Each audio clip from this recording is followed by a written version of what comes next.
In the heart of the city, where the concrete pulses with the rhythm life, lived Tyra, a woman whose daily grind was not just a job but a marathon.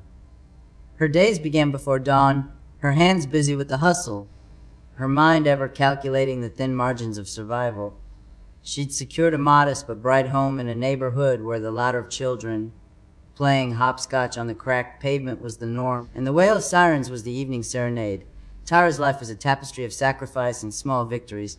Her latest triumph was a sleek, metallic gray car. Not just any car, but her dream car.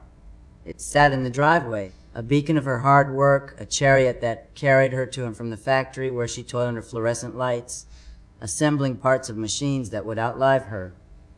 Then came Marcus, smooth, talking with promises sweet as the syrupy cool, ate her kids loved. He swept into her life like a breeze through an open window, bringing with him laughter and the illusion of ease. Unemployed but charming, Marcus had the gift of gab, a silver tongue that made Tyra believe in partnerships and sharing the load. Marcus moved in, and with him, the dynamics of his home shifted. He'd drive her to work, his hands on the wheel of her dream car, a car that now bore the scent of his cologne mixed with the faint, lingering perfume of other women. While Tyra toiled, Marcus turned her home into his playground. He'd drive off in her car, the engine purring under his foot, not to seek employment, but to entertain his guests. Women whose laughter echoed in the house, a stark contrast to the innocent giggles of Tyra's children. The pantry, once stocked for the week, became a barren wasteland by midweek. The cereal boxes, meant for her little ones, were reduced to crumbs by Marcus's large, careless hands. The juice, intended for small sippy cups, disappeared into his greedy gulps. He spent days lounging, the controller of the PlayStation buzzing in his hands, his eyes glued to the screen, oblivious to the world outside. The electricity bill soared, a silent testament to his wastefulness. Tyra, ever the provider, noticed the dwindling supplies, the increasing bills, the whispers of her neighbors.